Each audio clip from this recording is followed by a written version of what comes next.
Imagine um homem que caminha silenciosamente pelas sombras da história americana. Um vulto que atravessa décadas sem ser notado, enquanto deixa atrás de si um rastro de devastação inimaginável. Estamos falando de um número que desafia a compreensão. 93. 93 vidas ceifadas, 93 famílias despedaçadas e um silêncio absoluto que durou quase meio século. Samuel Little não era o vilão que estampa as capas de jornais. Ele era um predador que entendia o valor da discrição e a conveniência da indiferença alheia. Durante grande parte de sua vida, ele operou sob a pele de um cordeiro, ou mais precisamente, sob a aparência de um andarilho marginalizado, um homem que a sociedade preferia não enxergar. Samuel Little possuía um perfil físico imponente e perigoso. Como um ex-boxeador itinerante, ele viajava de cidade em cidade, carregando consigo não apenas seus poucos pertences, mas uma força bruta cultivada nos ringues amadores e nas brigas de rua. Seus punhos eram literalmente armas letais. Ele não precisava de facas ou revólveres para impor sua vontade. Sua força física era suficiente para subjugar qualquer um que cruzasse seu caminho. Essa natureza nômade era sua maior estratégia de sobrevivência. Ele era um fantasma geográfico, cruzando fronteiras estaduais, com a mesma facilidade com que mudava de nome ou de álibi. Se o sangue era derramado nos becos de uma metrópole, Little já estava a centenas de quilômetros de distância, observando o asfalto de uma estrada deserta, antes mesmo que o primeiro relatório policial fosse redigido. A escolha de suas vítimas era o aspecto mais cruel e estratégico de seu método. Little não buscava a fama, ele buscava a impunidade. Por isso, ele focava seu olhar predatório naquelas que o mundo escolheu esquecer. Ele caçava mulheres vulneráveis, muitas vezes envolvidas com a prostituição ou lutando contra a dependência química. Ele sabia, com uma clareza sociopática, que se uma dessas mulheres desaparecesse, o alarme social seria abafado. Antes de continuarmos a desvendar os passos desse monstro, inscreva-se no canal e conte para nós, nos comentários, de onde você está assistindo a este vídeo. Para Little, essas mulheres não passavam de presas invisíveis. Ele se aproveitava do preconceito sistêmico da época, onde a vida de uma mulher marginalizada valia menos nos registros oficiais do que a de qualquer outro cidadão. Ele era o lobo que atacava os desgarrados do rebanho, ciente de que ninguém viria em seu socorro. A atmosfera das décadas de 70 e 80 proporcionava o cenário perfeito para sua barbárie. Eram tempos de comunicação precária entre departamentos de polícia e de cidades mergulhadas em crises urbanas profundas. Imagine o brilho das luzes de neon em poças de óleo em bairros esquecidos, o som abafado de motores antigos e a sensação constante de perigo que pairava no ar das grandes cidades americanas. Little se sentia em casa nesse caos. Ele frequentava bares decadentes e áreas de baixo meretrício, observando com paciência absoluta, esperando o momento exato em que o isolamento de uma vítima se tornava sua sentença de morte. Ele não sentia remorso, sentia o prazer do domínio físico, revivendo em sua mente cada detalhe dos rostos que ele sufocava com suas mãos poderosas. O que torna sua trajetória ainda mais perturbadora é que ele foi detido inúmeras vezes. Ele era um rosto familiar em delegacias por pequenos delitos, mas a conexão entre o andarilho violento e o assassino em série nunca era feita. As autoridades viam apenas um criminoso comum, um homem de passagens rápidas e sem raízes. No entanto, houve uma falha inicial. Um crime que quase revelou sua verdadeira natureza muito antes do esperado. Foi um encontro violento que não seguiu seu roteiro habitual, onde a resistência da vítima criou um caos que ele não conseguiu controlar totalmente. Mesmo com a intervenção policial iminente e as evidências começando a se acumular, a negligência do sistema permitiu que ele deslizasse novamente para as sombras. Aquele erro não o parou. apenas o ensinou a ser mais sombrio, mais silencioso e mais letal. O predador tinha escapado, e o mapa da América estava prestes a ser marcado por dezenas de outros pontos de sangue. O rastro deixado por Samuel Little não era feito apenas de sangue seco, mas de um silêncio sufocante que ecoava pelas rodovias americanas, perdendo-se na imensidão do asfalto. Seu método de execução era dotado de uma brutalidade técnica assustadora, uma extensão direta de seu passado nos ringues de boxe amadores. Little não buscava o espetáculo da violência explícita que outros assassinos em série desejavam. Ele buscava o controle absoluto e a discrição necessária para continuar sua jornada predatória sem ser interrompido. Ele utilizava sua força física superior para desferir golpes rápidos e precisos, nocauteando suas vítimas antes mesmo que elas pudessem processar a magnitude do perigo iminente. Um soco bem posicionado no estômago ou na mandíbula era o suficiente para silenciar qualquer resistência física. Uma vez que a consciência da vítima se esvaía, ele utilizava o estrangulamento manual, uma técnica que não deixava marcas de balas ou facadas, frequentemente levando os legistas a confundirem a causa da morte com overdoses acidentais ou causas naturais. Dadas as condições de extrema vulnerabilidade em que as mulheres escolhidas viviam, muitos desses casos eram encerrados sem uma investigação rigorosa, exatamente como o assassino planejava. A geografia era sua maior e mais fiel aliada.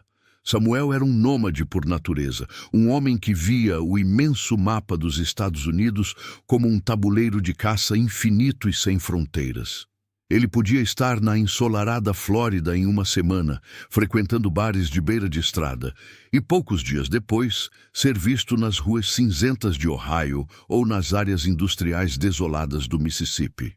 Essa movimentação constante criava um pesadelo logístico intransponível para as autoridades daquela época.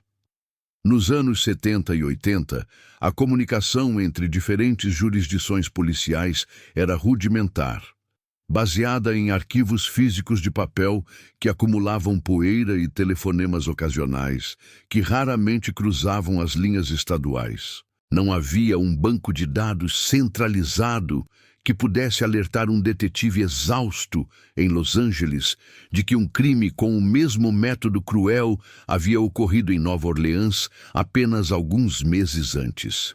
Little explorava cada falha desse sistema fragmentado, deslizando pelas fendas da burocracia estatal com a agilidade de quem não possui raízes nem remorsos. Para entender o peso real dessa negligência sistêmica, precisamos dar rosto e alma ao que as estatísticas tentam esconder. Imagine a história de Mary, uma jovem de apenas 18 anos, que em uma noite úmida de 1977 buscava apenas um recomeço em uma nova cidade. Ela aceitou uma carona de Samuel em uma rodoviária movimentada, atraída por sua conversa mansa e a promessa de ajuda mútua. Mary não era apenas um número em um relatório. Ela tinha sonhos de se tornar enfermeira, uma risada contagiante e uma família que passaria as próximas décadas esperando por um retorno que nunca aconteceria.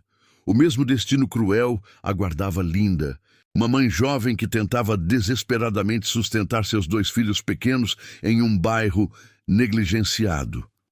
Linda foi atraída pela falsa empatia de Little, apenas para ter sua vida interrompida em um beco escuro, onde seu último suspiro foi abafado pela indiferença do asfalto frio e pelas mãos poderosas de um homem que a via apenas como um objeto descartável para satisfazer seus impulsos mais sombrios.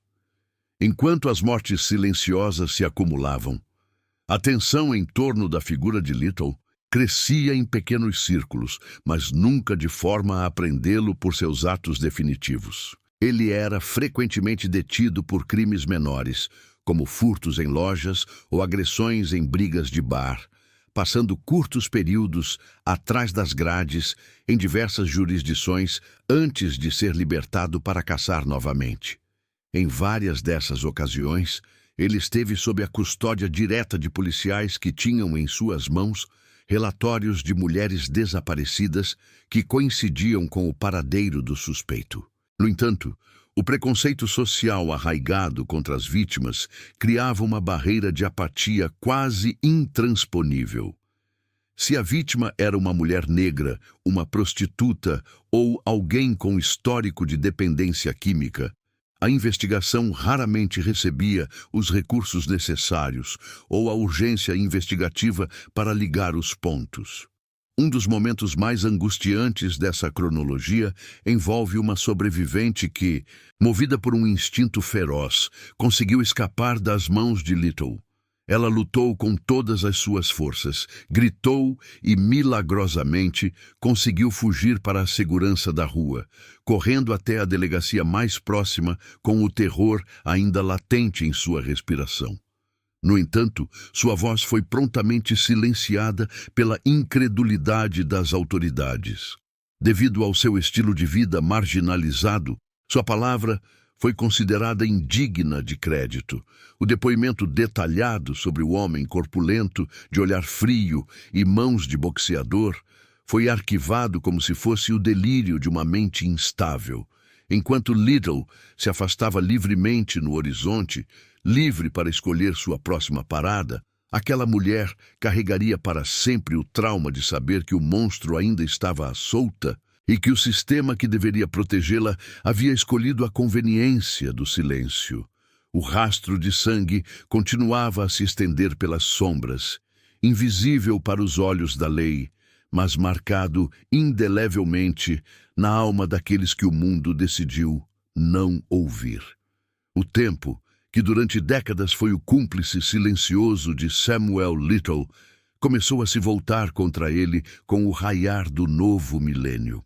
Enquanto o mundo avançava para uma era de vigilância e bancos de dados interconectados, o rastro de crimes que ele acreditava ter enterrado na poeira das estradas secundárias começou a pulsar sob a luz fria dos laboratórios. A ciência forense, com o avanço do mapeamento genético, tornou-se a testemunha silenciosa que não podia ser intimidada ou ignorada pelas falhas humanas do passado.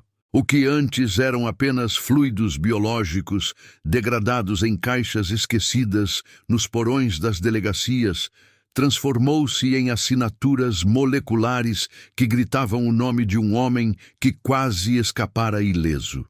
Em setembro de 2012, o destino finalmente se fechou sobre o predador em um abrigo para desabrigados em Louisville, Kentucky.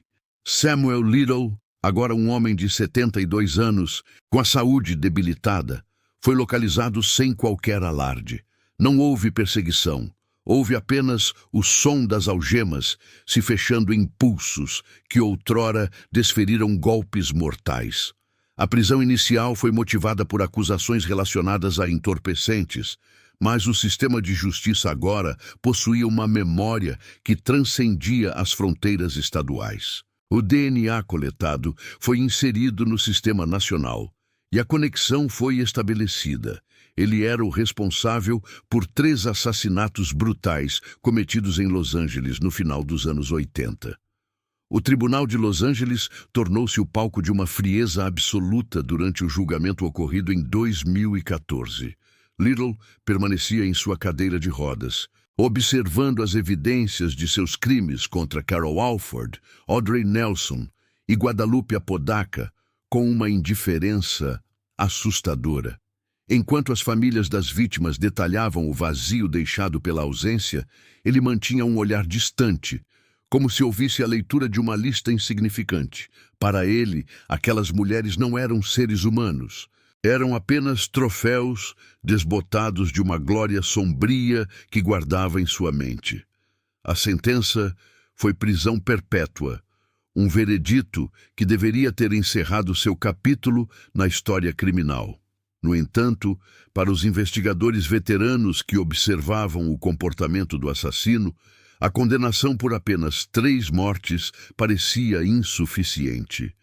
Havia algo no olhar de Little, uma arrogância silenciosa que sugeria que ele ria da incapacidade da lei em ver a magnitude total de sua obra. Analistas do FBI e detetives de casos arquivados começaram a cruzar dados do programa VCAP, percebendo que o padrão de estrangulamento e a preferência geográfica de Little coincidiam com centenas de mortes não resolvidas espalhadas pelo país. O mistério não havia acabado. Estava apenas começando a revelar suas camadas mais profundas e aterrorizantes para aqueles que buscavam a verdade. Entre os que sentiam que o monstro escondia segredos estava James Holland, um detetive e Texas Ranger, conhecido por sua paciência inabalável e habilidade de ler criminosos endurecidos. Holland não via em Little apenas um detento idoso, mas um quebra-cabeça humano que precisava ser montado com precisão. Ele compreendeu que táticas tradicionais de interrogatório seriam inúteis contra um sociopata que já não tinha nada a perder e se orgulhava de sua invisibilidade. O Ranger decidiu que para arrancar a verdade de Samuel Little, precisaria entrar em seu mundo, entender sua linguagem peculiar e, de certa forma, tornar-se seu confidente. Enquanto as autoridades se contentavam com a sentença, James Holland traçou um plano audacioso. Ele sabia que Little possuía uma memória visual formidável e uma vaidade latente sobre suas habilidades passadas. O plano era transformar a cela em um confessionário onde o assassino pudesse finalmente reivindicar o reconhecimento que secretamente desejava. Holland passaria centenas de horas ouvindo relatos perturbadores em nome das famílias que esperavam por respostas. O confronto psicológico entre o Ranger e o assassino estava prestes a desencadear uma das revelações mais macabras da história, onde cada palavra dita por Little seria um bálsamo tardio para as almas esquecidas que ele deixou pelo caminho tortuoso das sombras. O detetive James Holland sabia que não estava lidando com um criminoso comum, mas com um colecionador de almas que via a si mesmo como um artista da morte. Sentado diante de Samuel Little, Holland não utilizou a agressividade típica dos interrogatórios televisivos. Em vez disso, ele optou pela paciência meticulosa, transformando a sala de visitas da prisão em um confessionário onde o julgamento era substituído pela audição atenta. O Texas Ranger percebeu rapidamente que a vaidade era o ponto fraco de Little. O assassino queria ser reconhecido, queria que o mundo soubesse da magnitude sombria de sua trajetória. E Holland estava disposto a lhe dar o palco necessário, desde que a verdade fosse o preço cobrado por cada minuto de atenção. O clima na sala era denso, carregado pelo cheiro de café frio e pela presença opressora de um homem que, apesar da idade avançada, ainda emanava uma aura de periculosidade contida. A estratégia de Holland foi um golpe de mestre psicológico. Ele compreendeu que Little detestava as condições da prisão na Califórnia, onde era tratado apenas como mais um número em meio a milhares de detentos. O detetive propôs um pacto quase faustiano. Em troca de detalhes sobre crimes não resolvidos por todo o país, Holland facilitaria sua transferência para uma instalação no Texas, onde as condições seriam mais amenas e ele teria acesso a pequenos luxos, como refrigerantes e doces. Para Little, que já enfrentava o crepúsculo de sua vida em uma cadeira de rodas, a oferta era irrecusável.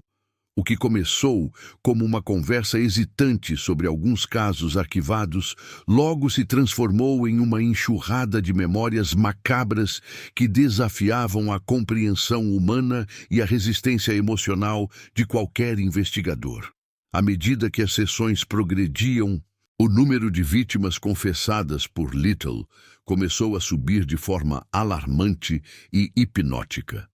O que inicialmente eram as 3 condenações de Los Angeles rapidamente se transformou em 10, depois 20, 50, até atingir a inacreditável marca de 93 assassinatos. Holland ouvia, paralisado pelo horror contido na voz monótona do idoso, enquanto ele descrevia décadas de predação por quase todos os estados americanos. A precisão de sua memória era algo que beirava o sobrenatural.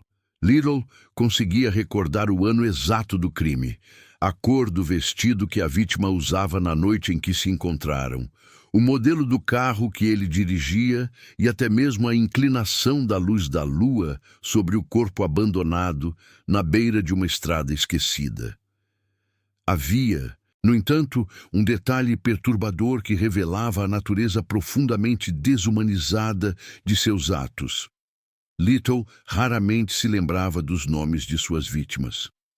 Para ele, as mulheres que estrangulara eram vultos sem identidade nominal, sombras que ele escolhia especificamente por sua vulnerabilidade social e pela certeza de que ninguém as procuraria.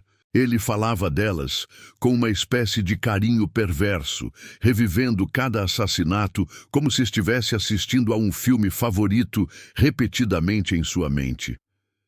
James Holland observava como os olhos de Little brilhavam ao descrever o momento exato em que a vida deixava o corpo de uma mulher sob a pressão de suas mãos de ex-boxeador, percebendo que, ao contar aquelas histórias, o assassino estava, na verdade, matando-as novamente, extraindo um prazer póstumo e doentio de cada relato detalhado. Para Little, o prazer do crime não terminava no ato em si, mas na lembrança perpétua do domínio absoluto sobre outro ser humano. Ele descrevia o estrangulamento como uma forma de posse total, um momento onde ele se sentia um deus, decidindo quem merecia continuar respirando. Holland, mantendo a fachada de ouvinte interessado, precisava controlar seu próprio asco para não interromper o fluxo de confissões. Ele sabia que qualquer sinal de reprovação moral poderia fechar a porta daquela mente distorcida para sempre. O detetive tornou-se o guardião de segredos terríveis, acumulando nomes de cidades e descrições de becos que haviam sido o último cenário para dezenas de mulheres esquecidas pelo tempo. A revelação final desta fase do interrogatório veio quando Little expressou seu desejo de ser mais do que apenas uma voz em uma fita de gravação. Ele solicitou papel e lápis, alegando que poderia ajudar a polícia de uma forma que ninguém jamais imaginara. Foi nesse momento que o monstro começou a desenhar os rostos das mulheres que ele havia matado, desafiando a lógica e a medicina com uma memória visual infalível. Cada traço de lápis trazia de volta à vida a imagem de uma vítima cujo paradeiro era um mistério há 40 anos. Os desenhos eram assustadoramente detalhados, capturando a expressão nos olhos e a curvatura dos sorrisos de mulheres que agora só existiam nos pesadelos de Little e na ponta de seu grafite, criando uma galeria de fantasmas que exigiam justiça. Os desenhos que brotavam das mãos trêmulas, mas precisas, de Samuel Little não eram meros esboços sem importância. Eram janelas perturbadoras para um passado sombrio que a própria justiça americana preferia esquecer completamente. Com uma habilidade técnica inesperada para um homem que usara os punhos para destruir vidas, Little preencheu folhas de papel com os rostos das mulheres que sufocara. Cada retrato possuía uma vivacidade assustadora, o brilho nos olhos, o penteado típico das décadas de 70 ou 80 e até acessórios minuciosos como brincos de argola ou lenços coloridos. James Holland observava em silêncio enquanto a galeria das esquecidas ganhava forma física, transformando descrições verbais em evidências visuais que nenhuma fotografia policial antiga poderia replicar com tanta carga emocional. Para as famílias que viviam no limbo da incerteza há 40 anos, esses desenhos foram um golpe avassalador seguido de um alívio amargo. Em lares por todos os Estados Unidos, parentes que perderam a esperança de entender o desaparecimento de suas irmãs e mães viram-se diante da imagem nítida de seus entes queridos, preservada na mente de um monstro. A dor do reencontro era dilacerante, mas trazia uma redenção necessária. Pela primeira vez em décadas, essas mulheres deixavam de ser apenas casos arquivados para recuperar sua identidade, permitindo que as famílias realizassem enterros dignos e colocassem flores em túmulos que permaneceram vazios de nomes e cheios de dúvidas por gerações. A dualidade de Samuel Little era bizarra. O mesmo homem que descrevia o ato de matar com frieza mecânica dedicava horas para sombrear delicadamente a curva de um lábio em seus retratos. Havia uma sensibilidade artística distorcida em seu trabalho, como se, ao desenhá-las, ele eternizasse a única coisa que realmente valorizou: o domínio absoluto sobre o último suspiro de suas vítimas. No entanto, o desafio logístico era monumental. Embora Little lembrasse dos rostos com perfeição, a ausência de nomes reais e a passagem do tempo dificultavam a confirmação oficial. Muitos corpos nunca foram localizados e registros forenses haviam se perdido em incêndios ou pelo descaso das autoridades da época. James Holland e sua equipe mergulharam em arquivos empoeirados, cruzando informações geográficas com relatos de desaparecimentos em estados como Mississippi e Ohio. Cada confirmação era uma vitória agridoce. O processo era lento e exaustivo, exigindo que detetives viajassem por jurisdições que mal se comunicavam no passado. A cada nova identificação, o mito da invisibilidade de Little desmoronava, revelando um padrão de negligência sistêmica terrível que permitira que ele operasse nas sombras durante tanto tempo. Ele era um aproveitador cruel das fendas de uma sociedade que não se importou o suficiente com as mulheres vulneráveis que ele escolhia como alvo. O impacto visual das pinturas feitas na prisão era tão visceral que muitos investigadores não conseguiam olhar para elas por muito tempo sem sentir um calafrio na espinha. Era como se aquelas mulheres estivessem, através do traço de seu próprio algoz, finalmente encarando o sistema que as falhou e exigindo que suas histórias fossem contadas com a dignidade que lhes foi negada. Nas delegacias onde os desenhos chegavam, o silêncio era profundo e carregado. Veteranos da polícia muitas vezes não continham as lágrimas ao reconhecer, enfim, rostos que tentaram identificar exaustivamente, sem qualquer sucesso, durante toda a sua carreira profissional.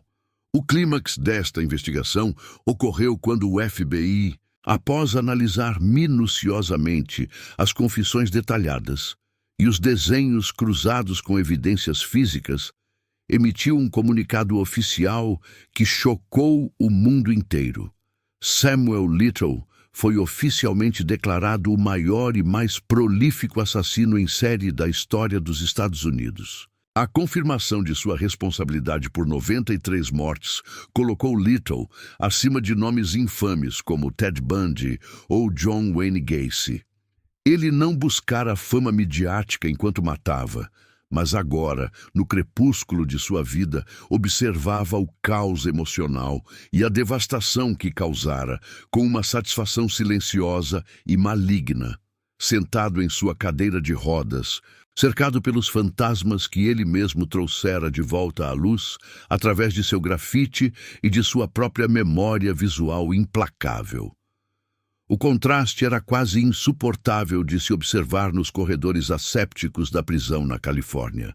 Samuel Little, outrora um boxeador de ombros largos e mãos letais, agora não passava de um espectro curvado em uma cadeira de rodas. Sua respiração era auxiliada por tubos de oxigênio e sua voz, que detalhara horrores indescritíveis para o detetive James Holland, tornara-se um sussurro rouco e frágil. No entanto, por trás daqueles olhos opacos pela idade, a magnitude de sua maldade permanecia intacta, uma escuridão que não se dissipara com a fraqueza física. Era um choque visceral para os investigadores ver que aquele homem debilitado era o mesmo monstro que havia ceifado 93 vidas, cruzando o país como um predador invisível e implacável durante décadas de impunidade absoluta. Essa fragilidade final, porém, não trazia qualquer tipo de simpatia por parte das autoridades. Pelo contrário, ela acentuava a injustiça histórica de sua trajetória criminosa, consciente e deliberada. Por décadas, Little prosperou na negligência de um sistema que falhou em proteger as cidadãs mais vulneráveis de todos os estados. Ao refletir sobre sua longa impunidade, surge a pergunta inevitável e dolorosa: por que a sociedade permitiu que tantas mulheres fossem mortas sem que um alarde nacional fosse feito imediatamente? A resposta reside nas sombras do preconceito sistêmico. Little focava em prostitutas e dependentes químicas que viviam nas margens sociais. Ele sabia que, para a polícia da época, o desaparecimento dessas mulheres muitas vezes não passava de uma estatística irrelevante, ou de uma morte por overdose mal investigada pelas delegacias locais. O legado de Samuel Little é uma ferida aberta na consciência coletiva americana. Ele não era apenas um assassino habilidoso, mas um sintoma de uma indiferença profunda e estrutural. Enquanto ele viajava por todos os cantos, as jurisdições não se comunicavam, e o preconceito contra o estilo de vida de suas vítimas criava uma cortina de fumaça perfeita para seus atos. James Holland, ao extrair as confissões detalhadas, expôs não apenas os crimes de um homem, mas as falhas de uma nação inteira. Cada desenho que Little produziu era um lembrete visual de que essas vidas importavam, embora tenham sido tratadas como descartáveis por muito tempo. A redenção que as famílias sentiram ao identificar seus entes queridos veio acompanhada da fúria por saberem que a justiça poderia ter chegado muito antes se a vida daquelas mulheres tivesse sido devidamente valorizada. No dia 30 de dezembro de 2020, o cronômetro da vida de Samuel Little finalmente parou de forma definitiva. Ele morreu em um hospital da Califórnia, aos 80 anos, levando consigo os segredos de crimes que ainda não haviam sido totalmente vinculados ao seu nome. Com sua morte, o ciclo de confissões encerrou-se, mas o trabalho de reparação histórica estava apenas começando em diversas jurisdições. Ele partiu sem qualquer sinal de remorso, deixando para trás uma trilha de dor que atravessava gerações inteiras.